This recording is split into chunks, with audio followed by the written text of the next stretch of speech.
హల్లెలూయా, హల్లెలూయా. ఇంతవరకు ఆరాధన భాగముగా స్తుతిస్తూ ఆరాధిస్తూ వాక్య పఠనములు స్తుతి ఆరాధనలో మనమందరం ఆయనను ఎంతగానో మహిమపరుచున్నాము. ఇప్పుడు కొద్ది నిమిషములు మన ఆత్మీయ జీవితం వరకు కావలసినటువంటి ఆత్మీయ ఆహారమును కొద్ది నిమిషంలో మనం ధ్యానం చేసుకుందాం. వాక్యమును ధ్యానించుకునే ముందు చిన్న ప్రార్థన. నిన్న నేడు నిరంతరం ఏకరీతిగా ఉన్న మా దేవ, నీకు వందనాలు స్తోత్రాలు చెల్లిస్తున్నాము నాయన. ఇంతవరకు ఆరాధనలో మా మధ్యలో నుండి మాతో ఉండి ఆరాధన ఘనముగా జరిగించినందుకు నీకు వందనాలు స్తోత్రాలు నాయన. నీ వాక్యాలను ధ్యానిస్తుండగా వెనుగల చెవులను గ్రహించగలిగే హృదయమును మా ప్రియ బిడ్డలకు దయచేయండి. వాక్యమును సాతానుడు ఎత్తుకుని పోకుండా హృదయంలో భద్రం చేసుకుని వాక్యానుసారమైన జీవితాన్ని జీవించడానికి తగిన కృపను దయచేయండి. మాట్లాడే నేను కాదు కానీ మీరే నాలో ఉండి మా అందరితో మాట్లాడమని వాక్య వెలుగులో చనికి మీరు సత్యం ఉన్న మాకు బోధించమని ఘనత మహిమ మీకే చెల్లిస్తూ యేసునామములో ప్రార్థిస్తున్నాం తండ్రి. ఆమేన్, ఆమేన్. ప్రభునందపూర్ణ వాళ్ళరా, ఈరోజు మన వాక్య ధ్యానాంశం ఏమనగా నీతిమంతులకు కలిగే శ్రమలు. చెప్పండి, నీతిమంతులకు కలిగే శ్రమలు. నీతిమంతులకు ఏమొస్తాయట? శ్రమలు. నీతిమంతుల్ని ఎవరు కూడా పట్టాభిషేకం చేసినట్లు కానీ పూలతో సన్మానించినట్లు కానీ చాలా తక్కువ. నీతికి మొట్టమొదట సంభవించేది ఏంటంటే శ్రమ. ఏంటండి? శ్రమ. నీతిమంతులకు శ్రమలు సంభవిస్తాయని దేవుడే స్వయంగా దైవ గ్రంథంలో రాయించాడు. అదేవిధముగా అనేక మంది నీతిమంతులు దైవ గ్రంథంలో చూసినట్లయితే చాలా భయంకరమైన శ్రమలు అనుభవించారు. చాలా భయంకరమైన శ్రమలు, భయంకరమైన ఆపదలు, మరణకరమైన పరిస్థితులు. హత్య గావించబడ్డారు, చాలా మంది చనిపోయారు, శిరచ్ఛేదనం చేయబడ్డారు, రంపాలతో కోయబడ్డారు, విష ప్రయోగం చేసి చంపేశారు, ఇంకా సిలివేసి చంపేశారు, బండాలతో పొడి చంపేశారండి. చాలా దారుణంగా, చాలా దారుణంగా దేవుని పిల్లలను, నీతిమంతులను అన్యాయంగా, అక్రమంగా వారికి శ్రమలు కలిగించి, ఇబ్బందులు కలిగించి వారిని బాధపడుతూ ఉన్నారు. అందుచేతని ఈరోజు మన వాక్య ధ్యానాంశం ఏమనగా నీతిమంతులకు కలిగే శ్రమలు. ఫిలిప్పీయులకు రాసిన పత్రిక 1వ అధ్యాయము 12 నుంచి చదవండి. ఫిలిప్పీయులకు రాసిన పత్రిక 2వ అధ్యాయము 12వ వచనం నుండి. కాగా నా ప్రియులారా, చదవండి. కాగా నా ప్రియులారా, 2:12. కాగా నా ప్రియులారా, మీరెల్లప్పుడూ ఒక్క నిమిషం క్షమించండి. ఫిలిప్పీయులకు రాసిన పత్రిక 1వ అధ్యాయము 12వ వచనం కరెక్టే. సహోదరులారా, నాకు సంభవించినవి సువార్త మరి ఎక్కువగా ప్రబలమగుటకి సమకూడనని మీరు తెలుసుకొనగోరుచున్నాను. ఈ మాట ఎవరు మాట్లాడుతున్నారు అనగా పౌలు గారు మాట్లాడుతూ ఉన్నారు. ఫిలిప్పీ సంఘానికి ఒక పత్రిక వ్రాస్తూ ఫిలిప్పీ పట్టణంలో ఉన్నటువంటి దేవుని బిడ్డలకు ఒక ఉత్తరం రాస్తూ మాట్లాడుతూ ఉన్నాడు. ఏమని? సహోదరులారా, నాకు సంభవించినవి. ఏం సంభవించినవి? ఆయనకి ఏం సంభవించినవి చెప్పండి. ఆయన పంచపక్ష ప్రమాణాలతో చక్కగా పోషించి పెంచి ఆయన సన్మానించి గౌరవించి రాజమార్గములలో తిప్పారే చెప్పండి పౌలు గారిని. లేదండి. సహోదరులారా, నాకు సంభవించినవి. ఏంటి సంభవించినవి అనగా ఆయనకి ఏం సంభవించినట? శ్రమలు సంభవించినవి. ఏం సంభవించినవి? శ్రమలు. ఈ మాటలు కూడా ఎక్కడెందు రాస్తున్నాడంటే చెరసాలలో జైల్లో ఉండి చేతులకు కాళ్ళకు సంకెళ్ళు వేయబడి చాలా క్లిష్ట పరిస్థితుల్లో ఉండి బంధకాల్లో ఉండి ఫిలిప్పీ పట్టణంలో ఉన్నటువంటి వారికి ఉత్తరం రాస్తా ఉన్నాడు. కష్టములో ఉండి రాస్తా ఉన్నాడు, శ్రమల్లో ఉండి రాస్తా ఉన్నాడు పౌలు గారు. ఓనా సహోదరులారా, నాకు సంభవించినవి. ఏం సంభవించినవి? శ్రమలు, చెరసాల, సంకెళ్ళు, బంధకాలు, ఇంకా రకరకాల పిడిగుద్దులు, అవమానములు, చెడ్డ మాటలు, దూషణ మాటలు, హేళన మాటలు, అసభ్యకరమైన మాటలతో పౌలు గారిని చాలా వేధిస్తున్నారు. ఎందుకు ఇలా సంభవించిందో తెలుసా నాకు? నా సహోదరులారా, ఎందుకు నాకు ఈ శ్రమలు కలుగుతున్నాయో తెలుసా మీకు? ఎందుకంటేనట అక్కడ రాస్తా ఉన్నాడు, సువార్త మరి ఎక్కువగా ప్రబలమగుటకే సమకూడనని మీరు తెలుసుకొనగోరుచున్నారు. దేవుని యొక్క సువార్త ఇంకా బలంగా అభివృద్ధి చెందాలని, బలమైన సువార్త ఇంకా ప్రకటింపబడాలని నాకు ఈ శ్రమలు వచ్చాయి, నాకు సంఖ్యలు వచ్చాయి, చెరసాలలో శిక్ష అనుభవిస్తూ ఉన్నాను, సంఖ్యల చేత బంధింపబడి ఉన్నాను, చాలా క్లిష్ట పరిస్థితుల్లో ఉన్నాను. అయినా సరే మీరు ఏమాత్రం భయపడద్దు, ఏమాత్రం బాధపడద్దు. నా కోసం ఇది ఇలా ఎందుకు జరిగిందో తెలుసా? సువార్త ఇంకా ఎక్కువగా ప్రజలలో వ్యాపించడానికి, అనేక మంది ఇంకా యేసు ప్రభువును తెలుసుకోవడానికి ఈనాడు కూడా అనేక మంది ఏం చేస్తున్నారండి? సువార్తను ఆపాలని, యేసుక్రీస్తు వారి మాటలను వినబడకుండా చేయాలని, క్రైస్తవ గ్రంథాన్ని, బైబిల్ గ్రంథాలు లేకుండా చేయాలని ఎంతో మంది చాలా ప్రయత్నాలు చేస్తూనే ఉన్నారు, ఇంకా చేస్తూనే ఉంటారు. కానీ వారు చేసే కొలది, వారు ఆటంకాలు కలిగించే కొలది, వారు ఇబ్బందులు పెట్టే కొలది సువార్త ఏమైపోతుందండి? ఎక్కువైపోతుంది. దీనిని ఆపడం, సువార్తను బంధించడం ఎవరి తరం కాలేదండి. అలనాడు మహా గొప్ప చక్రవర్తులు సువార్తను ఆపాలని కంకణం కట్టుకుని ఎన్నో శ్రమలు దేవుని పిల్లలకు కలిగించినప్పటికీ మమ్మల్ని చంపే కానీ యేసుక్రీస్తు దేవుడు అని మేము చెప్పకుండా ఉండలేము, ఈ సువార్తను ప్రకటించకుండా ఉండలేము.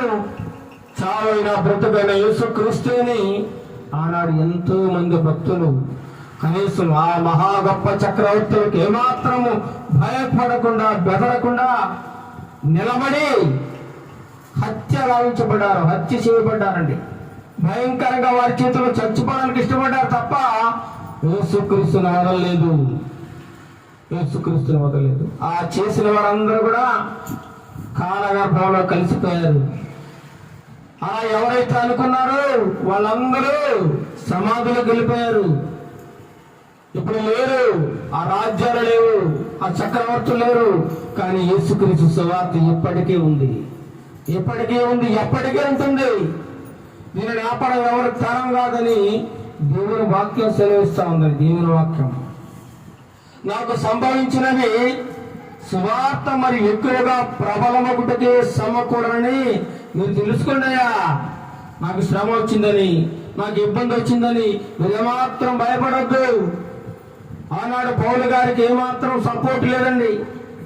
చెరసాలలో సంఖ్యలో ఉన్నప్పుడు ఆయన కోసం ఎవరో రాలేదు, ఎవరో సహాయం చేయలేదు, బంధువులు రాలేదు, స్నేహితులు రాలేదు, నానేవారు లేరు, ఎవరో సహాయం చేయలేదు.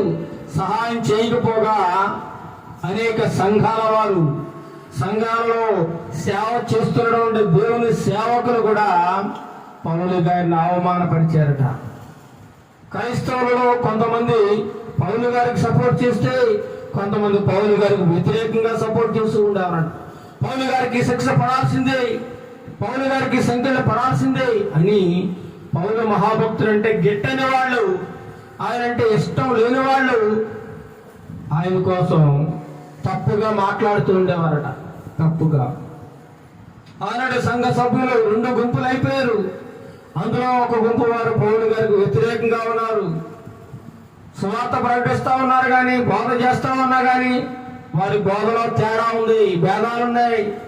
పౌలు గారి మీద కక్ష ద్వేషం పెంచుకుని సువార్త ప్రకటన చేస్తూ ఉన్నారు.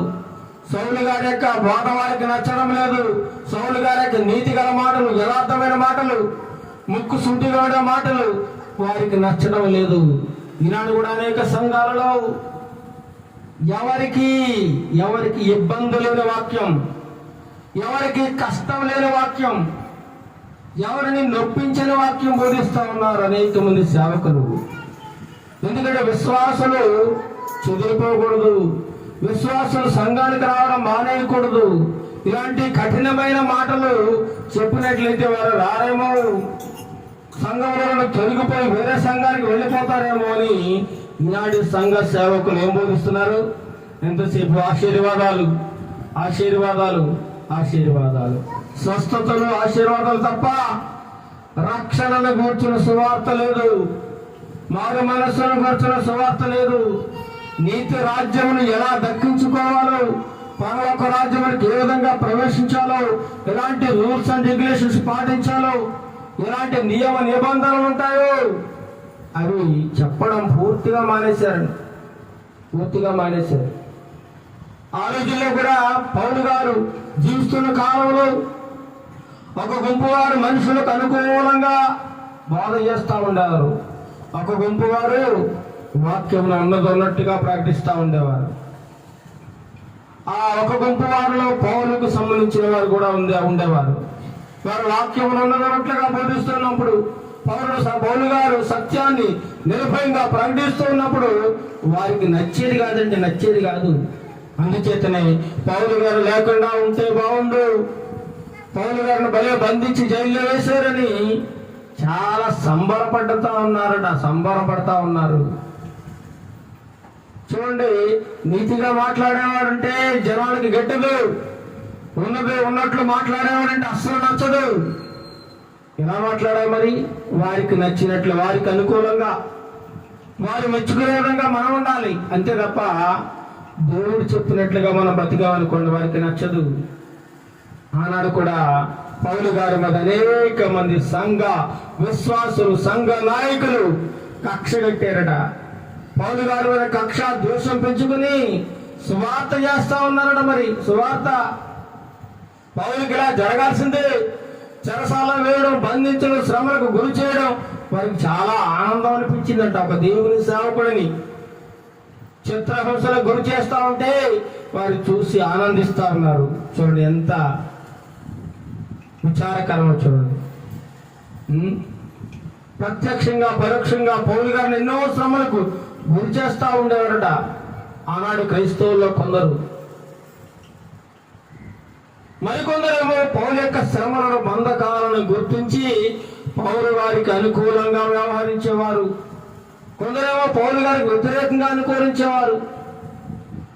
పౌలును వ్యతిరేకించిన వారట అసూయ, కలహ బుద్ధితో వాక్యం బోధించేవారు. ఈనాడు కూడా చాలా మంది వాక్యాన్ని బోధిస్తున్నప్పుడు వాక్యాన్ని వక్రీకరించి మాట్లాడుతూ ఉన్నారు. మన మధ్య ఒక వీడియో వైరల్ అయింది, చూస్తా ఉన్నాం. యేసుక్రీస్తు దేవుడు కాదు, యేసుక్రీస్తు దేవుడు కాదు అని ఒక పాస్టర్ గారు పబ్లిక్ లో వాక్యం బోధిస్తా ఉన్నాడు. ఎంత విచారకరం వచ్చింది. ఒక దేవుని సేవకుడు దుర్మార్గమైన బోధ చేస్తా ఉన్నాడు. యేసుక్రీస్తు దేవుడు కాదు, యేసుక్రీస్తు కేవలం దేవుని కుమారుడు అంతే. దేవుడంటే యెహోవా.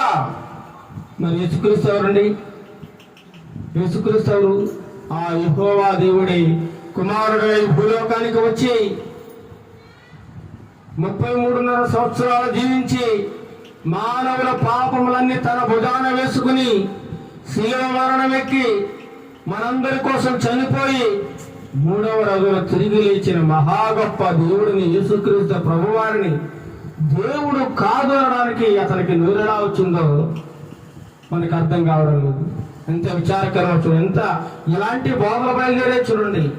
డబ్బు కోసం అమ్ముడుపోతా ఉన్నారు సేవకులు, రకరకాల మినిస్ట్రీలు డబ్బు కోసం అమ్ముడుపోయి దేవుని వాక్యాన్ని వక్రీకరించి చివరికి యేసుక్రీస్తే దేవుడు కాదనే స్థాయికి ఎదిగిపోయారు. ఎంత దుర్మార్గంగా ఉందో చూడండి. అలాగే ఆనాడు కూడా పౌలు గారికి వ్యతిరేకంగా ఉన్నారు చాలా మంది. ఆయన ఉన్నట్లు మాట్లాడుతుంటే, సత్యాన్ని బోధిస్తుంటే వారికి నచ్చలేదు. ఆయన మీద కక్ష కట్టారు. పౌలు గారికి ఇంకా ఎక్కువ శ్రమ కలగాలి, బహుశా కోర్టులో తీర్పు ఆయనకి వ్యతిరేకంగా రావాలి అని కోరుకుంటూ ఉండేవారట. వారి ఉద్దేశం ఏంటట? కక్ష, ఆయన మీద అసూయ, ద్వేషం, సమాజం ఎలాగైనా గలిబిల్లు సృష్టించి మరింత శ్రమ, వ్యతిరేకత పౌలు గారి మీద కలగాలని విరోధ భావంతో ఉండేవారట కొంతమంది. ఒక గుంపు వాళ్ళు క్రైస్తవుల్లోనే ఒక గుంపు. ఈ పాస్టర్ అంటే ఆ పాస్టర్కి పడదు, ఆ పాస్టర్ అంటే ఈ పాస్టర్కి పడదు. ఈ సంఘం అంటే వాళ్ళకి నచ్చదు, ఆ సంఘం వాళ్ళంటే వీళ్ళకి నచ్చదు. మన చేపరోలు గ్రామంలో ఎన్నో సంఘాలు ఉన్నాయి, కానీ ఏ ఒక్క సంఘం వారు కూడా ఒక సంఘంతో ఇంకొక సంఘం వారు కలవరు. ఒక పాస్టర్ గారితో ఇంకొక పాస్టర్ కలవరు. వీళ్ళ మీటింగులకు వాళ్ళు రారు, వాళ్ళ మీటింగులకు వీళ్ళు రారు. ఎంత విచారకరం చూడండి. దేవుడు అందరికీ ఒకే పరలోక రాజ్యాన్ని ఇచ్చాడు, ఒకే మోక్ష మార్గం ఉంది. కానీ మేము వేరేమో రకరకాల సంస్థలతో, రకరకాల డినామినేషన్తో మాది ఇది అని చెప్పి ఏమండి విశ్వాసులను గలిబిలికి గురి చేస్తా ఉన్నారు. గలిబిలికి నన్ను కూడా ఒక దైవ సేవకుడు అంటూ ఉండేవాడు, నువ్వు అక్కడికి వెళ్ళొద్దు, ఇక్కడికి వెళ్ళొద్దు, మీటింగ్కి వెళ్ళొద్దు, స్వార్థ కూడా వెళ్ళొద్దు, ఇక్కడే ఉండాలి, నాతోటే ఉండాలి, నా దగ్గరే ఉండాలంటూ ఉండేవారు. కానీ నేను వినేవాడిని కాదండి. ఎక్కడ మీటింగ్ ఉంటే అక్కడికి వెళ్ళిపోవాలి. రాజమండ్రిలో మీటింగ్ అంటే రాజమండ్రి, చెన్నైలో అంటే చెన్నై, హైదరాబాద్ అంటే హైదరాబాద్, వైజాగ్ అంటే వైజాగ్ వెళ్ళిపోతా ఉండేవాడిని. వాక్యం వినాలి, దైవ సేవకులు చెప్పే వాక్యం వినాలి, ఆ వాక్యం ద్వారా బలపరచబడాలని ఎంతో ఆశ. కానీ ఈ సేవకులేమో కాళ్ళకు బంధాలు వేస్తూ ఉండేవారు. అక్కడికి వెళ్ళద్దు, ఇక్కడికి వెళ్ళద్దు, అలా వెళ్తే వాళ్ళకేసుకుంటారు, ఇలాగెళ్తే వీళ్ళకేసుకుంటారు. భయం, ఈనాడు సంఘాలకు భయం.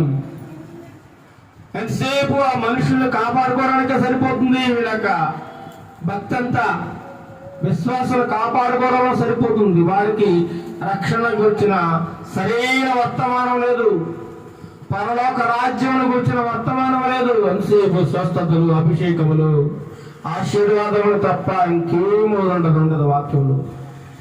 ఎంత విచారకరం చూడండి. నీతిమంతులకు శ్రమలు వస్తాయనే సంగతిని బోధించడం మానేశారు. యేసుప్రభు నమ్ముకోండి, మీరు ఆశీర్వదింపబడతారు. యేసుప్రభు నమ్ముకోండి, మీకు స్వస్థత కలుగుతుంది. యేసుప్రభు నమ్ముకోండి, మీకు ఇల్లు ఇస్తాడు. యేసుప్రభు నమ్ముకోండి, మీ కుటుంబంలో వివాహాలు జరుగుతాయి. కరెక్ట్, ఇవన్నీ జరుగుతాయి, నిజమే. కానీ ఇవి ఆశ చూపించి అసలైన విషయాన్ని బోధించడం మానేస్తా ఉన్నారు. నీతిమంతులకు శ్రమలు, నీతిమంతునికి ఆపదలు, నీతిమంతునికి కష్టాలు. యేసుప్రభువును ఎవరైతే నిలకడగా విశ్వాసంలో ముందు కొనసాగుతుంటారో వారికి శ్రమలు, ఇబ్బందులు, ఇరుకులు, రకరకాల నష్టాలు వస్తాయన్న సంగతిని వారికి ముందుగా చెప్పడం మానేశారు. అందుచేత ఈనాడు అనేక మంది క్రైస్తవులు శ్రమ రాగానే యేసుప్రభు వదిలేసి వెనక్కి వెళ్ళిపోతా ఉన్నారు. కష్టం రాగానే దేవుని వదిలేస్తా ఉన్నారు, ఇబ్బంది కలగగానే వదిలేస్తా ఉన్నారు. ఈ దేవుడు నమ్ముకున్నాక మాకు అన్ని కష్టాలే, ఈ దేవుడు నమ్ముకున్నాక మాకు అన్ని బాధలే, ఈ దేవుడు నమ్ముకున్నాక మా కుటుంబంలో అన్ని కలతలే. ఇంతకు ముందైతే మాకు చాలా బాగుండేది, మా ఇష్టానుసారంగా మేము తిరిగేవాళ్ళం, మమ్మల్ని అడిగేవాడు లేదు.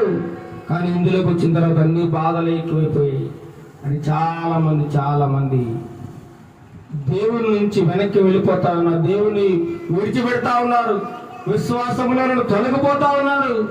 ఇందుచేతనగా వారికి ముందుగా దేవుని గురించిన సమాచారం తెలియకపోవడం చేత దేవుని నమ్ముకుంటే శ్రమలు సంభవిస్తాయి, నీతిగా బ్రతికిన వారికి కష్టాలు వస్తాయని వారికి వాక్యము తెలియక, వాక్యమును బోధించక అనేక మంది రోజు క్రైస్తవుల నుండి వెళ్ళిపోతా ఉన్నారు. అయితే పౌలు గారు కష్టంలో ఉన్నప్పుడు, భయంకరమైన శ్రమలో ఉన్నప్పుడు ఒక గుంపు వారేమో ఆయనకు సపోర్ట్ చేస్తా ఉన్నారు, మరొక గుంపు వారేమో భలే జరిగిందని సంబరపడతా ఉన్నారు. కానీ పౌలు గారు దేనికి భయపడలేదండి. ఆ రెండు గుంపులు చెప్పిన మాటలను అంగీకరించాడు. ఒక గుంపు వారు కూడా కక్షతో వాక్యం బోధిస్తా ఉన్నారు, వ్యతిరేకతతో వాక్యం బోధిస్తా ఉన్నారు, వాక్యాన్ని వక్రీకరించి బోధిస్తా ఉన్నారు.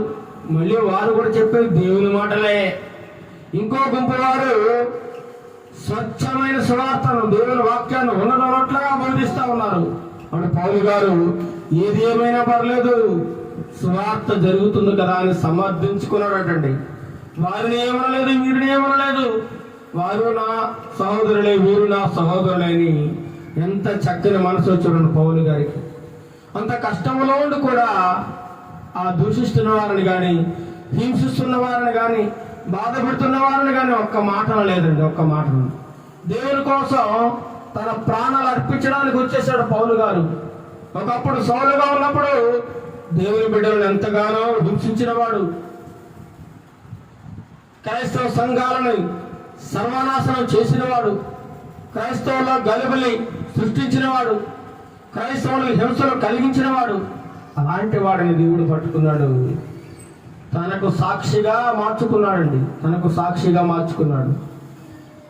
చివరికి హతసాక్షి అయిపోయిన హతసాక్షి రోమాలో ఆయనకి శిరచ్ఛేదనం చేశారు, పీక నరికేశారండి. దేవుని కోసం చనిపోయాడు. అంత గొప్ప విశ్వాస వీరుడు. పౌలు గారిని చంపడానికి కుట్రలు చేస్తున్నారని తెలుసు కూడా పౌలు గారు భయపడలేదండి. ఎన్ని శ్రమలు వచ్చినా, కష్టాలు వచ్చినా మీరు బాధపడద్దని ఫిలిప్పులో ఉన్న సంఘ విశ్వాసులకు పౌలు గారు ఒక ఉత్తరం రాస్తా ఉన్నాడు. నాకెందుకు ఈ శ్రమలు వచ్చినాయో తెలుసా? నీతిగా బ్రతికినందుకు, యథార్థంగా సువార్త బోధిస్తున్నందుకు ఈ శ్రమలు. అందుచేత నన్ను జైల్లో పెట్టారు, సంఘటన వేశారు. ఈ సువార్త బోధించొద్దని, సత్యమైన వాక్యాన్ని బోధించొద్దని నచ్చని వారు, పెట్టిన వారు ఎంతో మంది నా మీద కుట్ర చేసి జైల్లో వేశారు. నా కోసం బాధపడకండి, ఇలా వేయడం మంచిదే. ఇంకా దేవుని సువార్త ఇంకా ఎక్కువగా ప్రకటింపబడడానికి ఇంకా అవకాశం ఉందని పౌలు గారు ఎంత గొప్ప మాట మాట్లాడారు చూడండి. ఇంకా చూసినట్లయితే చదవండి. ఎలాగనగా 13వ వచనం, ఎలాగనగా నా బంధకములు క్రీస్తు నిమిత్తమే కలిగినవని ప్రేతోర్యమును సేనలోని వారికందరికీ, తక్కిన వారికందరికీ స్పష్టమాయను. అక్కడ ఒక రాజుగారి దగ్గర పనిచేస్తున్న గుంపు వారు పౌలు గారి యొక్క వాక్యాన్ని అంగీకరించారట. ఒక గుంపు వారి వాక్యాన్ని అంగీకరించారు, ఇంకొక గుంపు వారి వాక్యాన్ని అంగీకరించలేదు. ఈ బంధకాలు నాకు కలిగినది ఎందుకోసమట? క్రీస్తు సువార్త ఎక్కువగా ప్రబలమవడానికి. నా బంధకములు క్రీస్తు నిమిత్తమే కలిగినవి. కాబట్టి మీరందరూ ఏమాత్రం భయపడాల్సిన పని లేదు. ఇది సువార్త ఇంకా ఎక్కువగా ప్రకటింపబడడానికి గొప్ప అవకాశము అన్నాడు. మరియు చదవండి, సహోదరులైన వారిలో ఎక్కువ మంది నా బంధకముల మూలముగా ప్రభువునందు స్థిర విశ్వాసము గలవారై నిర్భయముగా దేవుని వాక్యము బోధించుటకు మరి విశేష ధైర్యము తెచ్చుకునిది. ఎప్పుడైతే పౌలు గారిని జైల్లో వేసి బంధించారో, బయట ఉండటం అనేక మంది పౌలు గారి శిష్యులు ధైర్యంతో వాక్యాన్ని బోధించడానికి ముందుకు వచ్చారట. నిర్భయంగా దేవుని సువార్త బోధించడానికి ముందుకు వచ్చుకుని ధైర్యం తెచ్చుకుని వాక్యాన్ని బోధిస్తా ఉన్నారు. చంపేసినా పర్లేదు, మమ్మల్ని మా ప్రాణాలు తీసేసినా పర్లేదు, యేసే నిజమైన దేవుడు, యేసే నిజమైన రక్షకుడు, నీ పేక మీద కత్తి పెట్టి ఎవరు నిజమైన దేవుడు చెప్పు, లేదా చంపేస్తామంటే ఏం చెప్పాలండి? యేసే నిజమైన దేవుడు, యేసు తప్ప నాకు ఇంక వేరొక ఆధారం లేదు అని ధైర్యంగా చెప్పాలి. అలా చెప్పి ఎంతో మంది చనిపోయారండి. టెర్రరిస్టులు ఎంతో మంది క్రైస్తవులను చంపేశారండి. కుటుంబాలుగా సర్వనాశనం చేస్తారండి. దేవుని కోసం ఎన్నో శ్రమలు, నీతిమంతులకు ఎన్నో శ్రమలు, ఆపదలు, నిందలు కలుగుతాయని అప్పుడే దేవుని వాక్యం చేత బోధింపబడ్డారు. మరి కొందరు అసూయ చేతను, కలహ బుద్ధి చేతను, మరికొందరు మంచి బుద్ధి చేతను క్రీస్తును ప్రకటించుచున్నారు. దేవుని ఎలా ప్రకటిస్తున్నారు? కొంతమంది అసూయ చేత ప్రకటిస్తారు. అసూయ ఈనాడు సంఘాల్లో కూడా అసూయ ఎక్కువైపోయింది. ఒక పాస్టర్ గారు చక్కగా అభివృద్ధి చెందుతున్నాడంటే అతని మీద అసూయ. అతను ఒక ఉన్నతమైన స్థాయిలో ఎదుగుతున్నాడంటే అసూయ. ఒక సంఘం చక్కగా అభివృద్ధి చెందుతుందంటే అసూయ. అసూయ అవసరం లేదండి. అసూయ అనేది ఎముకలకు పుల్లట. అసూయ ఉండకూడదు. సువార్త ప్రకటిస్తున్న వారిని ఎంకరేజ్ చేయాలి కానీ డిస్కరేజ్ చేయకూడదు. కొందరు అసూయ చేతను, కలహ బుద్ధి చేతను వాక్యాన్ని బోధిస్తూ ఉన్నారు. మరికొందరు అయితే మంచి బుద్ధి చేతను క్రీస్తుని ప్రకటిస్తూ ఉన్నారు. వారైతే నా బంధకములతో కూడా నాకు శ్రమ తోడు చేయవాలని తలంచుకొని శుద్ధ మనసుతో కాగా కక్షతో క్రీస్తుని ప్రకటిస్తూ ఉన్నారట. కొంతమంది ఏం చేస్తున్నారట? వారికి మంచి మనసు లేదు. పౌలు గారికి ఇంకా కీడు చేయాలి. ఏంటి వాక్యాన్ని ఎలా చెప్తాడా? ఇలా చెప్పేసి మా సంఘానికి అనేక మంది రాకుండా చేస్తాడా? మా దశమ భాగాలు పోగొడతాడా? మా పొట్ట కొడతాడా? కొత్తగా వచ్చినాడు అని చెప్పి ఆయన మీద కక్ష కట్టి శుద్ధ మనసు లేకుండా వాక్యాన్ని బోధించేవారు. ఆయనకి ఇంకా శ్రమ కలుగు చేయాలని, కీడు కలుగు చేయాలని. అయితే మీరైతే నేను సువార్త పక్షమున వాదించుటకు నియమింపబడి ఉన్నారని ఎరిగితే ప్రేమతో ప్రకటించుతున్నారు. రెండు గుంపుల వారి గురించి మాట్లాడుతూ ఉన్నాడు. ఒక గుంపు వారు కక్ష చేత, అసూయ చేత సువార్త ప్రకటిస్తూ పౌలు గారికి ఇంకా శ్రమలు, కీడు, ఆపదలు కలుగు చేయాలని చూస్తూ ఉన్నారు. ఒక గుంపు వారేమో శుద్ధమైన, స్వచ్ఛమైన సువార్తను బోధిస్తూ పౌలు గారి పక్షంగా, సువార్త పక్షంగా వాదించడానికి ప్రేమతో సువార్తను పఠిస్తూ ఉన్నారట. ఆయననేమి విష చేతనే గాని, సత్యమును చేతనే గాని ఏ విధమును చేతనైనా క్రీస్తును ప్రకటించుచున్నారు. అందుకు నేను సంతోషిస్తున్నాను. పోలేండి. ఏదో ఒకటి నా మీద కక్ష పెట్టుకున్న పర్లేదు, ఏదో దేవుని వాక్యం చెబుతున్నాడు కదా, నా మీద అసూయ పెట్టుకున్న పర్లేదు, దేవుని వాక్యం చెబుతున్నాడు కదా చెప్పనే అని పౌలు గారు సమర్థించుకున్నారటండి. ఎంత గొప్ప మంచి మనసు చూడండి. మరి ఇలాంటి సేవకుల్లో అలాంటి మంచి మనసు ఉందా? మంచి మనసు లేదండి. మంచి మనసు లేదు. ఇక ముందు సంతోషించును అంటాడు 19 మరియు నేను ఏ విషయంలోనూ సిగ్గుపడక ఎప్పటి వలనే ఇప్పుడు పూర్ణ ధైర్యముతో బోధించుట వలన నా బ్రతుకు మూలముగానైనా సరే, చావు మూలముగానైనా సరే క్రీస్తు నా శరీరముందు ఘనపరచబడునని నేను మిగులు నిరీక్షించుచున్నాను. ఆ ప్రకారంగా మీ ప్రార్థన వలనను యేసుక్రీస్తు ఆత్మ నాకు సమృద్ధిగా కలుగుట వలన ఆ ప్రకటన నాకు రక్షణార్థముగా పరిణమించునని నేను ఎరుగుదును అంటున్నాడు. నేను చచ్చిపోయినా క్రీస్తు కోసమే చచ్చిపోతాను. ఒకవేళ ఈ శరీరంతో ఈ భూలోకంలో జీవించినా క్రీస్తు సువార్త ప్రకటిస్తూనే ఉంటాను. ఈ శరీరానికి శ్రమ కలిగిన, ఈ శరీరానికి కష్టం కలిగిన నేను లెక్క చేయను. ఎన్ని ఇబ్బందులు పెట్టినా, ఎన్ని ఆపదలు వచ్చినా, ఎన్ని ఆటంకాలు వచ్చినా నేను లెక్క చేయకుండా క్రీస్తు సువార్తను ప్రకటిస్తూనే ఉంటానంటున్నాడు పౌలు గారు. 21వ వచనంలో గొప్ప మాట మాట్లాడుతున్నా. నా మట్టుకైతే బ్రతుకుడా క్రీస్తే, చావైతే లాభం. చంపేస్తావా? చంపే, నాకు లాభం అంటున్నాడు. చావుని ఎవరైనా లాభంగా కోరుకుంటారండి? ఎంతో మంది బ్రతకాలి, ఇంకా బ్రతకాలి, సుఖంగా బ్రతకాలి, ఈ లోకములో అన్ని అనుభవించాలి, పిల్లలతో, భార్యతో, మనవులతో, మనవాళ్ళతో సంతోషించాలి, ఎక్కువ కాలం జీవించాలని కోరుకుంటారు. కానీ చంపేయండి, యేసు కోసం చంపేయండి అంటున్నాడు పౌలు గారు. ఎంత గొప్ప ధైర్యమో చూడండి. నీతిమంతులకు ఎంత శ్రమ కలుగుతుందో చూడండి, ఎంత గొప్ప ఆపద సంభవిస్తుందో చూడండి. నేను చనిపోయినా యేసుక్రీస్తు కోసమే చనిపోతాను. నా బతుకైతే బ్రతకను యేసుక్రీస్తే, బ్రతకనైతే క్రీస్తు కోసం బ్రతుకుతాను. చంపేస్తే చంపేయండి, చంపడం నాకు లాభం, చావు నాకు లాభం అంటున్నాడు. చావు లాభం అట, చావు లాభం. బ్రతికితే క్రీస్తు కోసం, చస్తే క్రీస్తు కోసమే. చావు అయితే లాభమే, ఇంక గొప్ప ఇంకేముంది?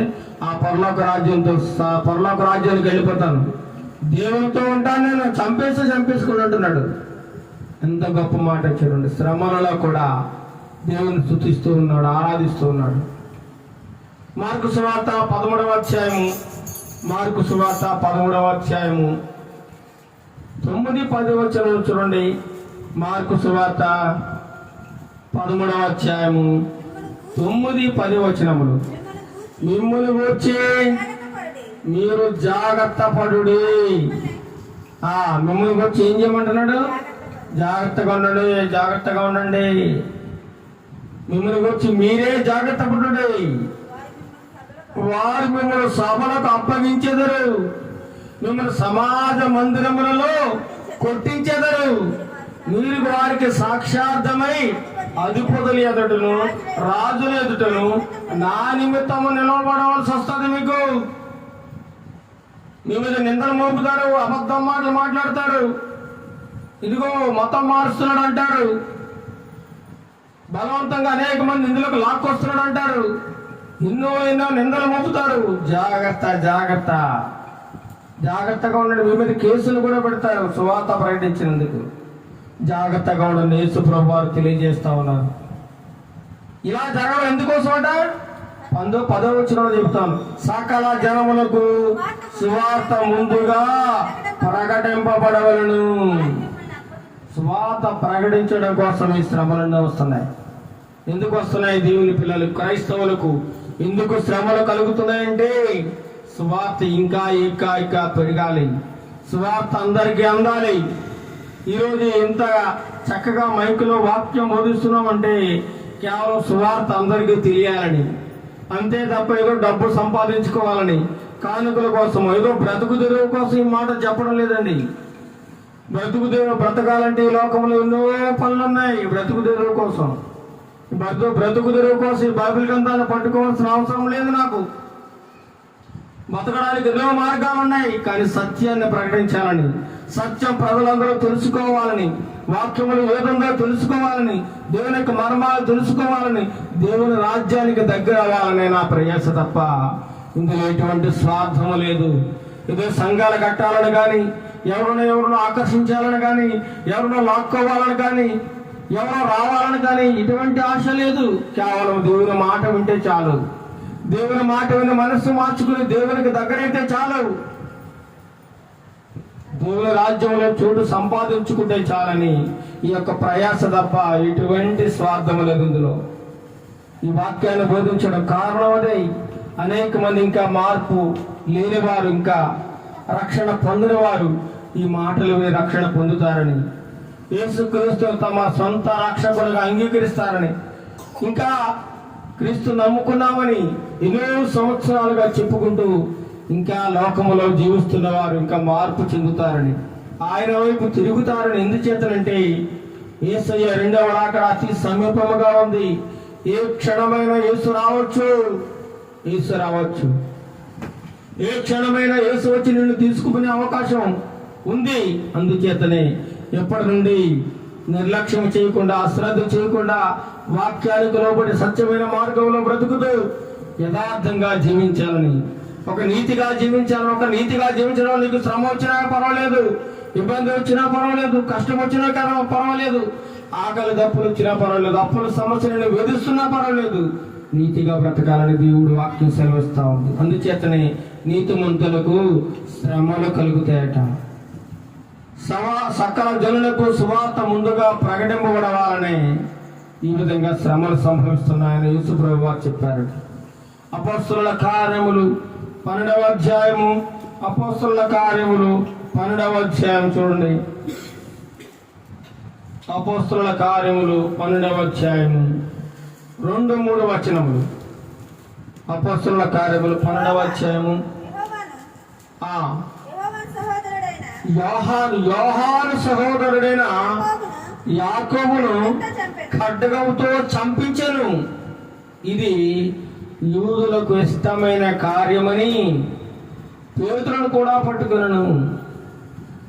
ఆ రోజుల్లో రాజు అయినటువంటి హేరోదు మహాచక్రవర్తి సంఘములో ఉన్న వారిని కొంతమందిని, ఎవరైతే వాక్యాన్ని బోధిస్తున్నారో, ఎవరైతే యథార్థముగా క్రీస్తును ఎరుగుతున్నారో, ఎవరైతే నీతిమంతులుగా జీవిస్తున్నారో అలాంటి వారిని బలాత్కారంగా పట్టుకుంటామన్నట. బలాత్కారంగా దేవుని బిడ్డలను. అదే విధముగా యోహాను సహోదరుడు యాకోబు క్రీస్తుని గురించి ప్రకటిస్తూ ఉన్నప్పుడు అతను పట్టుకుని కత్తితో చంపించేశారట. కత్తితోటి ఒక గొప్ప స్టేడియంలో జన సమూహం అందరూ చూస్తూ ఉండగా ఎంటర్టైన్మెంట్ అట. అంటే ఒక మనిషిని చంపడం సరదా, ఆనందం కోసమట, యూదుల సంతోషం కోసమట దేవుని సేవకుడైనటువంటి యాకోబును ఖడ్గంతో చంపేశారటండి. ఎంత విచారకరమో చూడండి. అందరూ చూస్తుండగా ప్రజల యొక్క మెప్పు పొందాలని, నేను గొప్ప చక్రవర్తిని, యేసయ్యను ప్రకటిస్తే మీకు ఇదే గతి పడుతుంది, యేసయ్య సువార్త చెబితే మీ తలలు తెగిపోతాయి, మీ పీకలు తెగిపోతాయని హెచ్చరించాడు. వినకపోయేసరికి ఏం చేశారండి? ఖడ్గంతో యోహాను సహోదరుడు యాకోబుని అందరి ముందు కత్తితో నరికి చంపించేసినట.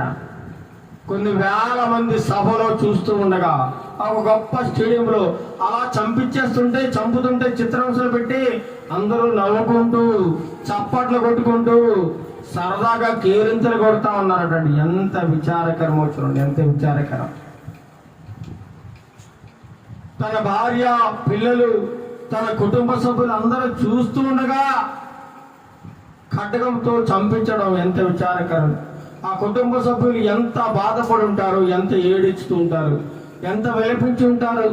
ఒక భార్య ఉన్నట్లయితే, ఒకవేళ ఆయనకి భార్య ఉన్నట్లయితే ఎంత బాధపడుతుంది.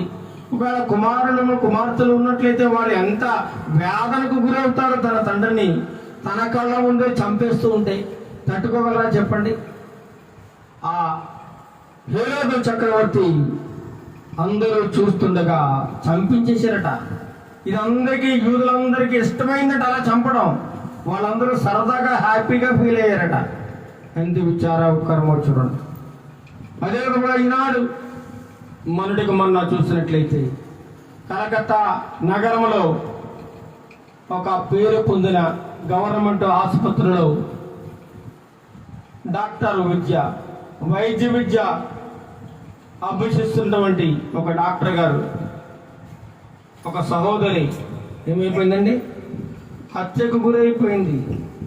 నీతిగా, నిజాయితీగా, యథార్థంగా తను జీవిస్తున్నందుకు వారు చేస్తున్నటువంటి యాజమాన్యం చేస్తున్నటువంటి అక్రమాలు, యాజమాన్యం చేస్తున్న దౌర్జన్యాలు, వారి కాగడాలన్నీ కళ్ళారా చూసి సహించలేక వీటన్నిటిని బయట పెడతాను, మీరు చేస్తున్న అవినీతిని, అక్రమాలని, దౌర్జన్యాలని, ఈ ఆసుపత్రిలో జరుగుతున్న అరాచకాలని నేను బయట పెడతానని ఆ డాక్టర్ గారు, ఆ స్త్రీ, ఆ యవనస్తురాలు చెప్పినప్పుడు వారు ఆమె మీద కక్ష కట్టి ఎలాగైనా ఈమెను చంపేయాలి, ఎందుకంటే ఈమె మనకు అడ్డుగా ఉంటుంది, ఈమె యథార్థంగా మాట్లాడుతుంది, నిజాయితీగా ఉంది, నీతివంతురాల్లా ఉంది, ఇలాంటి ఆమె మన దగ్గర పనికిరాదు, మనతో ఉండకూడదు, ఎందుకంటే ఇలాంటి వాళ్ళు ఉంటే మనకు అడ్డు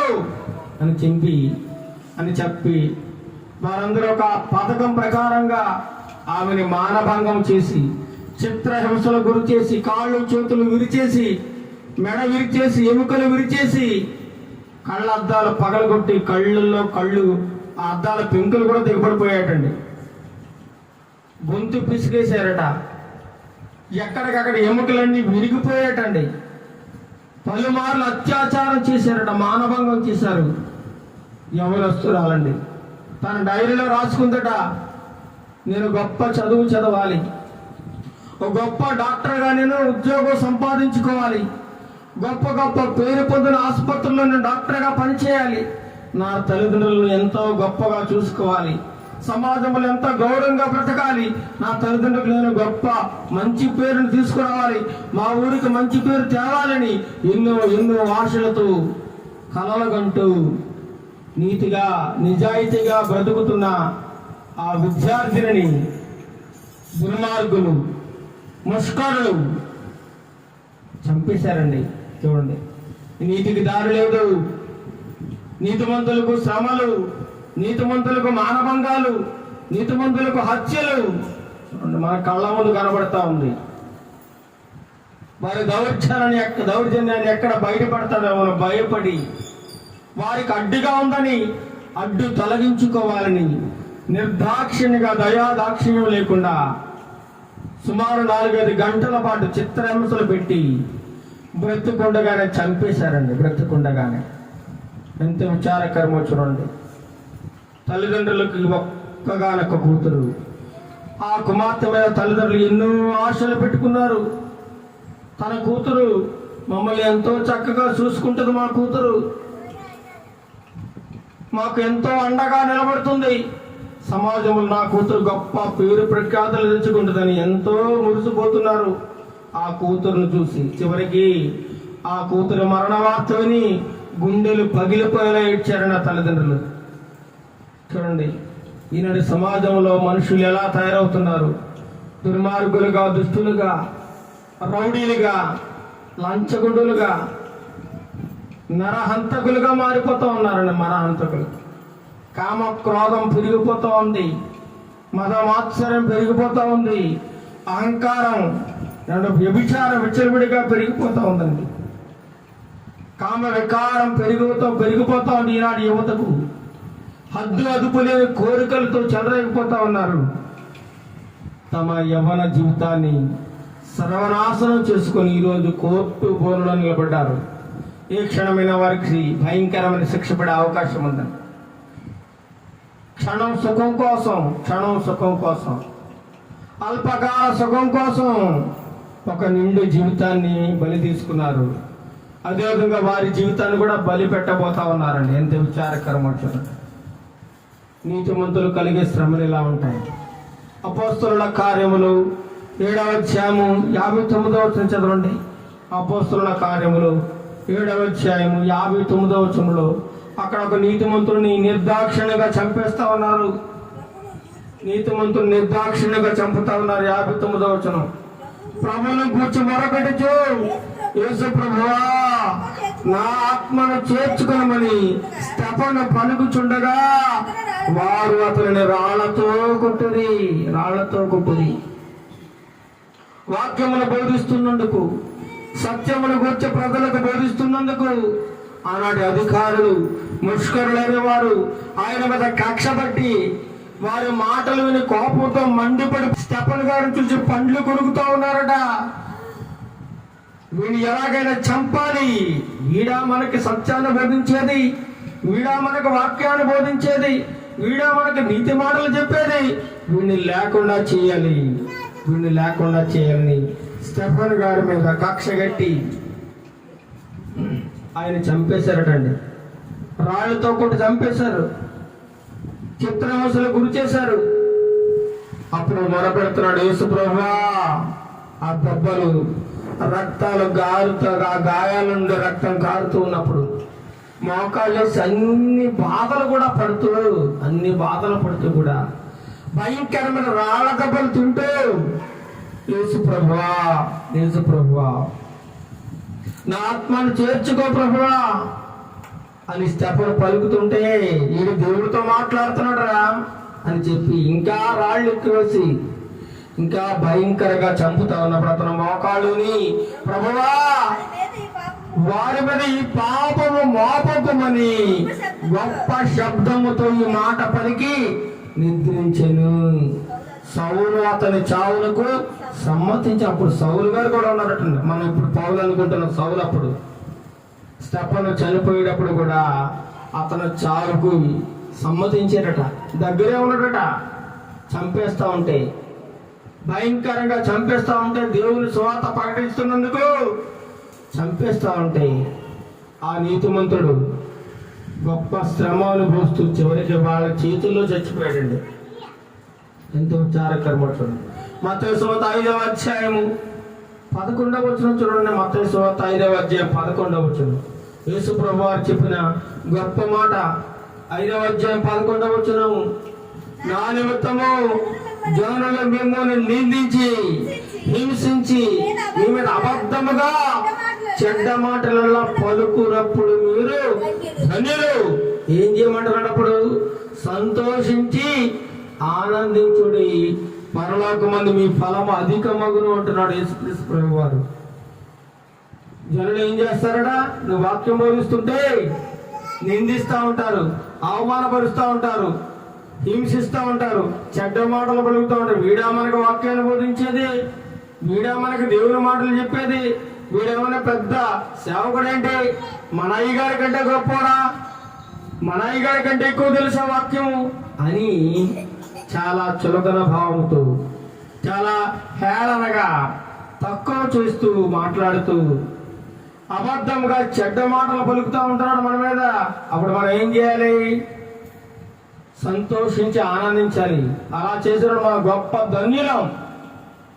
పరలోకంలో మనకు దేవుడు ఒక గొప్ప ఫలాన్ని, ప్రతిఫలాన్ని బహుమతిగా ఉంచారట మన కోసం. సువార్త నిమిత్తము కూడా ఎన్ని శ్రమలు వచ్చినా, నిందలు వచ్చినా భరించాలి తప్ప బాధపడకూడదు. సువార్త అనగా పూలపాన్ పెయిన్ కాదు, ఇది ముళ్ళబాట. కానీ చాలా మంది సేవకులు సువార్తను పూలబాట చేసేసుకుంటా ఉన్నారు. పూలబాట ఇది ముళ్ళబాట అండి. 1 పేతురు రాసిన పత్రిక 4వ అధ్యాయం 12వ వచనం, పేతురు రాసిన మొదటి పత్రిక 4వ అధ్యాయము 12వ వచనంలో కూడా దేవుడు ఒక గొప్ప మాట రాయించినాడు. చూడండి, 1 పేతురు 4వ అధ్యాయం 12. ప్రియులారా, మిమ్మును శోధించుటకు మీకు కలుగుచున్న అగ్ని అంటే మహాశ్రమను గురించి మీకేదో ఒక వింత సంభవించినట్లు ఆశ్చర్యపడకూడదు. ఏమంటున్నాడు? మిమ్మల్ని శోధించడకు మీకు కలుగుచున్న అగ్ని వంటి మహాశ్రమ. ఏమొస్తుందట?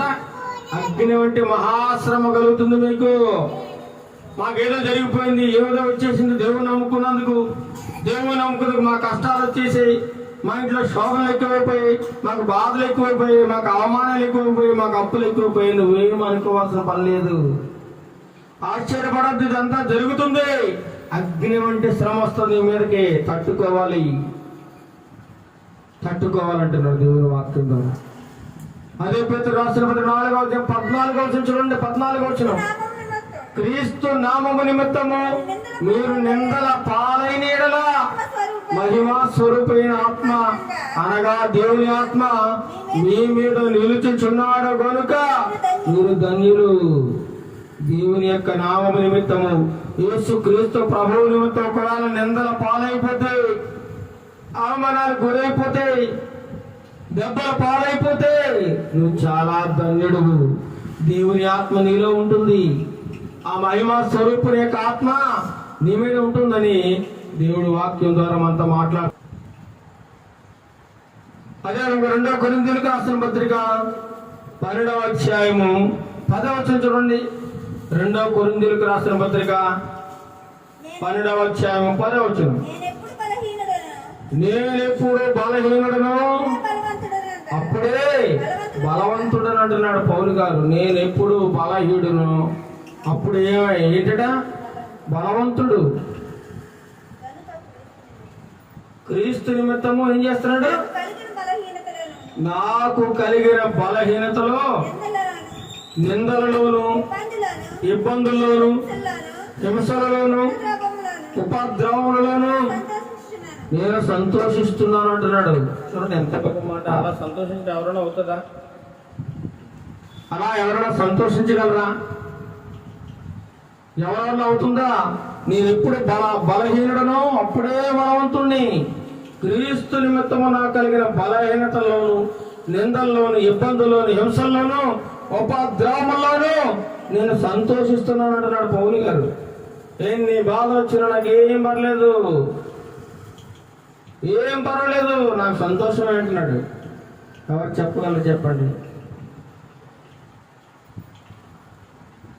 అదే 1 కొరింథీయులకు రాసిన పత్రిక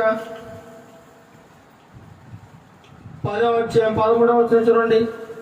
మొదటి కొరింథీయులకు రాసిన పత్రిక 10వ అధ్యాయం 13వ వచనంలో కూడా సాధారణముగా మనుషులకు కలుగు శోధన తప్ప మరి ఏదియో మీకు సంభవింపలేదు. దేవుడట మనం అనుకుంటాం చాలా సార్లు శోధన నాకే వచ్చేస్తున్నాయి, ఎందుకు నేను బలంగా ప్రార్థన చేస్తున్నాను, పాటలు పాడుతున్నాను, స్తుతి ఆరాధన చేస్తున్నాను, వాక్యం చదువుతున్నాను, వాక్యాన్ని ధ్యానిస్తున్నాను, దేవునిలో చక్కగా నీతిగా నిజాయితీగా బతుకుతున్నా, నాకే ఎందుకు శ్రమలు, నాకే ఎందుకు ఈ బాధలు, నాకే ఎందుకు ఇన్ని కష్టాలని చాలా మంది అనుకుంటున్నారు. చాలా మంది మనం కూడా అనుకుంటాం. కానీ దేవుని వాక్య సెలవుస్తాను చూడండి 13వ వచనంలో, సాధారణంగా మనుషులకు కలుగు శోధన తప్ప మరి ఏది మీకు సంభవింపలేదు. మనకి ఎంతవరకు శోధన పెట్టాలో దేవుడు అంతవరకే పెడతాడండి. అంతే తప్ప మనం భరించలేని కష్టాలు కానీ భరించలేనంత శోధన కానీ మనకి ఎప్పుడు దేవుడు రానిడట. వాటిలో కూడా ఏం చేస్తారట, వాటిలో కూడా దేవుడు నమ్మదగిన వాడు, మీరు సహింపగలిగినంత కంటే ఎక్కువగా ఆయన మిమ్మల్ని శోధింపబడనీయడు. అంతేకాదు సహింపగలుగుటకు ఆయన శోధనతో కూడా తప్పించుకునే మార్గాన్ని కూడా కలుగు చేస్తారట. నీకు బాధ కలిగింది అనుకోండి, ఈ బాధలోంచి విముక్తి ఎలా పొందాలో, ఎలా నెమ్మది కలుగుతుందో దేవుడే మళ్ళీ కలుగు చేస్తాడు. ఎందుకంటే ఆయన గాయము కలుగు చేయవాడు ఆయనే, గాయమును మాన్పువాడు కూడా ఆయనే. ఒకవేళ కష్టం వచ్చినా కష్టా నుంచి నిన్ను తొలగించడానికి గొప్ప ఉపాయాన్ని కూడా దేవుడే దయచేస్తారండి. అందుకే మన క్రీస్తు నామం కొరకు ఇన్ని అవమానాలా పొందాలట.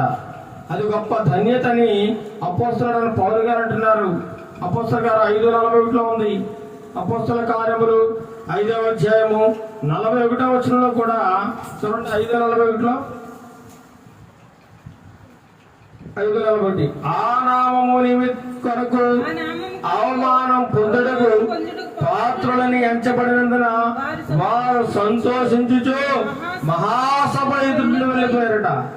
పౌలు గారు మహాసభలో పౌలు గారిని తీసుకుని అక్కడ అవమానపరుస్తూ ఇబ్బందులకు గురి చేస్తూ హేళనగా మాట్లాడుతుంటానట. యేసు ప్రభు నామముతో నేను ఈ హేళన పొందినందుకు నేను చాలా ధన్యుణ్ణి, ఈ శ్రమ నాకు కలిగినందుకు నేను చాలా గొప్పని, ఎంత అదృష్టవంతుణ్ణి, దేవుని కోసం నాకు శ్రమలు వచ్చాయని పౌలు గారు క్రీస్తు నామం కొరకు అవమానం పొందడం గొప్ప ధన్యతగా భావించారటండి. గొప్ప ధన్యత. మనం భరించగలమని చెప్పండి అలాంటి అవమానాలు, అలాంటి బాధలు, నిందలు మనం ఏమైనా భరిస్తున్నామా? ఏమీ లేదు కదా. అన్యాయంగా శ్రమ ఒకవేళ మనకు కలిగినప్పుడు అది మన మంచి కొరకే కలుగుతుందని మనం భావించాలట. దేవుడు అంటారు, లోకంలో మీకు శ్రమ కలుగుతుంది, శోధింపబడిన వారికి ఆయన సహాయకుడిగా ఉన్నాడట.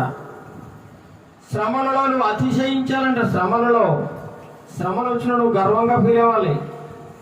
అంతే తప్ప నీకు గొప్ప ఉద్యోగం వచ్చినప్పుడు, గొప్ప ఆస్తుపాస్తులు కలిగినప్పుడు, నువ్వు అనుకునే జరిగినప్పుడు నువ్వు గర్వంగా ఫీల్ అవ్వకూడదు. నీకు బాధ కలిగినప్పుడు కూడా, ఇబ్బంది కలిగినప్పుడు దేవునికి స్తోత్రం చెప్పాలి. యోబు గారిలాగా పరీక్షలో ఫెయిల్ అయిపోయినా దేవునికి స్తోత్రం చెప్పాలి. మార్కులు తక్కువ వచ్చినా దేవునికి స్తోత్రం చెప్పాలి. ప్రభువా ఈసారికి మార్కులు తక్కువ వచ్చినాయి, ఇంకా కొంచెం ఎక్కువ మార్కులు రావడానికి నీకు ఉద్యోగం వచ్చని దేవునికి స్తుతించాలట. నీతిమంతులు కలిగే శ్రమలు అలా ఉంటాయి. యోబు గారు ఎంత నీతిగా బతికినా, ఎంత యథార్థంగా బతికినా, దేవుని కోసం ఎంత బలంగా నిలబడినా సాతానుడు వదిలిపెట్టలేదు. ఎలాగైనా అతని విశ్వాసం నుంచి పడగొట్టాలని, ఎలాగైనా అతని దేవునికి దూరం చేయాలని ఎన్ని కుట్రలు చేశాడండి సాతానుడు. 7 కొడుకులు 3 కూతురు 10 మంది సంతానం తన కళ్ళ ముందే చచ్చిపోయారు. తన కళ్ళ ముందే ఆస్తుపాస్తులన్నీ పోయాయి. తన కళ్ళ ముందే తనకు శరీరం కుళ్ళిపోయింది, రోగం వచ్చేసింది.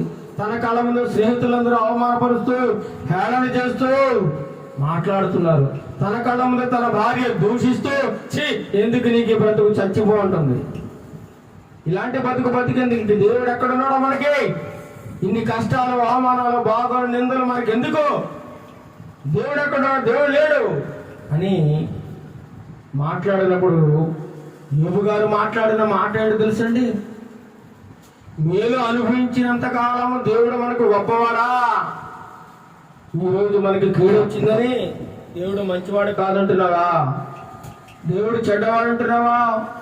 దేవుడు దూషించమనంటున్నావా అని చెప్పి భార్యను మందలించి అంత కష్టములో కూడా భయంకరమైన వ్యాధితో బాధపడుతూ శరీరం అంతా కుళ్ళిపోయి దురదలతో చిల్లబెంకు తీసుకుని బూడిద నెత్తి మీద పోసుకుని గోక్కుంటూ కుక్కల వచ్చి కురుపులు నాకుతుంటే ఈగలు శరీరం అంతటా ముసురుతుంటే ఆ బాధ భరించలేనిదండి. ఆ ఊహించుకుంటేనే చాలా భయంకరం. మనం చూడండి, ఒక కుష్ఠరోగి దగ్గరికి మనం వెళ్ళాలంటే చాలా భయపడతాం, అమ్మో మనకి ఎక్కడ అంటుకుంటుందో అని. అలాంటిది భయంకరమైన వ్యాధితో బాధపడుతున్నాడు. కట్టుకున్న భార్య దూషిస్తూ ఉంది. వదిలేయి, ఎందుకు వచ్చింది దేవుడు మనకి? ఈ దేవుడి వల్ల మనకు ఉపయోగం లేదు అని చెప్పి మాట్లాడినప్పుడు మూర్ఖురాలు మాట్లాడుతున్నావు. మూర్ఖురాలని భార్యను గద్దించిన గొప్ప మహా విశ్వాస వీరుడండి యోబు గారు. నీతిమంతులకు కలిగే శ్రమలు అలా ఉంటాయి. నువ్వు నీతిగా బతుకుతుంటే సమాజాన్ని బతకనీదు. నీ మీద ఏదో రాయి వేయాలని, నీ మీద ఏదో నింద వేయాలని, నీ మీద ఏదో నేల మోపాలని నిత్యము నీకోసం చూస్తూనే ఉంటారు, నీ వెంట పడుతూనే ఉంటారు. ఈనాడు కూడా యవనస్తులు చెడిపోతున్నారు. ఒక అమ్మాయి పాడైందనుకోండి, తనతో పాటు ఇంకో 10 మంది అమ్మాయిలు పాడు చేస్తా ఉంది. మొన్న కృష్ణా జిల్లాలో ఒక కాలేజీలో, పెద్ద కాలేజీలో, పేరు పొందిన కాలేజీ అండి. అలాంటి కాలేజీలో ఆడపిల్లలే బాత్రూంలో సీసీ కెమెరాలు పెట్టారండి. ఎంత విచారకరం చూడండి. తన బాయ్ ఫ్రెండ్కి ఆ వీడియోలన్నీ పంపించి వాళ్ళు డబ్బు సంపాదించుకుంటా ఉన్నాడు. ఆడపిల్లలు ఎంతగా బరి తెగించారో చూడండి. కాలేజీల్లో తమ తల్లిదండ్రులు కష్టపడి ఫీజులు కట్టి చదువుకోవడానికి పంపిస్తే వారు వేసి వేషాలు ఎంత దారుణంగా ఉన్నాయి. అలాగే ఈనాడు యవనస్తులు కూడా కాలేజీలకు వెళ్ళి మందు తాగుతూ, అమ్మాయిలను ఏడిపిస్తూ, జోగమాడుతూ, పేకాటాడుతూ, రౌడీలుగా, గుండాలుగా తిరుగుతూ భయంకరమైన నేరాలు చేసి జైల్లో పాలైపోయి చివరికి చనిపోతూ ఉన్నారండి. అనేక మందిని చంపుతూ ఉన్నారు. ఎంత దుర్మార్గులో చూడండి, ఎంత విచారకరం. నీతిగా బతికే వారికి ఈ రోజులో దారి లేకుండా పోతుంది. నీతిమంతులకు కలిగే శ్రమలు చాలా అధికమని ఈరోజు మనం తెలుసుకున్నాం. కాబట్టి ఎన్ని శ్రమలు వచ్చినా, ఎన్ని ఇబ్బందులు వచ్చినా, ఎన్ని కష్టాలు వచ్చినా, ఎన్ని బాధలు, ఎన్ని అవమానాలు వచ్చినా నీతిలో ముందుకు కొనసాగాలి తప్ప వెనకడుగు వేయకూడదని ఈరోజు దేవుడు మనతో మాట్లాడున్నాడు. దేవుడు తన వాక్యపు వెలుగులోంచి పరిశీలన చేసి మనతో మాట్లాడినందుకు దేవునికి వందనాలు. దేవుడి యొక్క కొద్ది మాటలను దీవించి ఆశీర్వదించును గాక. నీతిగా బ్రతకడానికి తన కృపను మనందరికీ దయచేయును గాక. ప్రార్థన చేసుకుందాం. సర్వకృపానిధికి మా ప్రియ తండ్రి, నీకే వందనాలు, స్తోత్రాలు చేస్తున్నాము నాయన. ఇంతవరకు నీ వాక్య భూముల అనేకమైన విషయములను, నీతిమంతులకు కలిగే శ్రమల గురించి మాకు బోధించినందుకు మీకు వందనాలు. పౌలు గారికి కలిగిన శ్రమల గురించి, స్టెఫను భక్తుడు కలిగిన శ్రమల గురించి, యోబు భక్తుడు కలిగిన శ్రమల గురించి మాకు తెలియజేస్తున్నందుకు మీకు వందనాలు ఆయన. శ్రమలో సంతోషించి ఆనందించమంటున్నావు ఆయన. శ్రమలలో సంతోషించి, శ్రమలలో ఆనందించే గొప్ప భాగ్యమును, ధైర్యమును, ఆ శ్రమలలో తట్టుకుని ఓర్చుకుని నిలబడే శక్తిని మాకు అందరికీ దయచేయండి ప్రభు. ఈనాడు అనేక మంది క్రైస్తవ్యాన్ని లేకుండా చేయాలని, దైవ గ్రంథాలను లేకుండా చేయాలని, సువార్తను ఆపాలని ఎంతో మంది కుట్రలు చేస్తూ ఉన్నారు ప్రభు. వారందరితో మీరు మాట్లాడండి. వారితో కూడా ఏదో ఒక రోజు మార్పు చెంది, మారు మనసు పొంది రక్షణ పొందడానికి నీ కృపాని సహాయము దయచేయండి నాయన. ఈ లోకంలో ఏ ఒక్కరు రక్షించిపోవడం నీకు ఇష్టం లేదు ప్రభు. ప్రతి ఒక్కరూ రక్షింపబడాలనేది నీ కోరిక. ప్రతి ఒక్కరూ మారు మనసు పొందాలనేది, ప్రతి ఒక్కరూ నీ పరలోక రాజ్యం చేరాలనేది నీ ప్రగాఢమైన విశ్వాసము నాయన. నీ నమ్మకం ప్రకారంగా ప్రతి ఒక్కరిని మార్చండి. ప్రతి మోకాలు యేసు నామములో వంగడానికి నీ సహాయం దయచండి ప్రభు.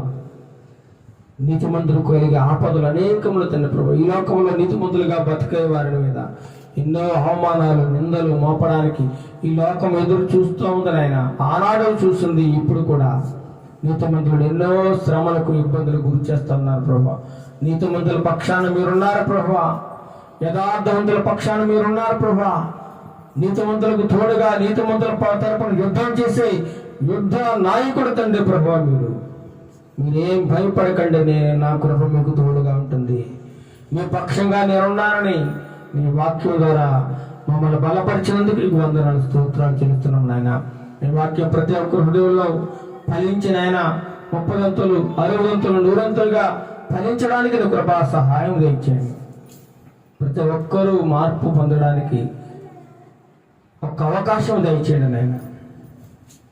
నీ వచ్చేలోపు మేమందరము మా కుటుంబాల్లో ఉన్నటువంటి ప్రతి ఒక్కరూ పరిపూర్ణంగా మార్పు చెందడానికి, మేము చేస్తున్న చిన్న చిన్న పొరపాట్లు, తప్పులను ప్రేమతో క్షమించండి నాయన, మన్నించండి ప్రభు.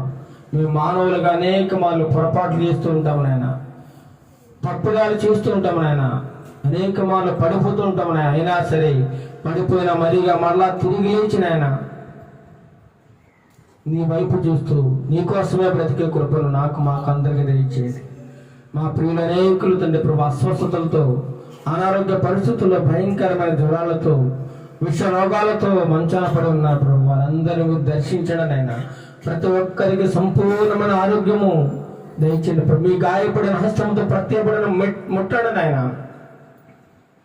మీ గాయపడిన రక్తంతో కడగడం ఆయన, స్వస్థత దయచండి, బలము దయచండి, లేవనెత్తండి ప్రభు. ఆసుపత్రులు ఎంతో మంది రోగులు నాయన, రకరకాల జబ్బులతో యాతన పడుతున్నాయన, రకరకాల రోగాలతో యాతన పడుతూ, ఇబ్బందులు పడుతూ ఎంతో మంది జీవిస్తున్నారు ప్రభు. వారందరినీ దయతలిచి కనికరించిన ఆయన స్వస్థత దయచేయండి, ఆరోగ్యం దయచేయండి ప్రభు.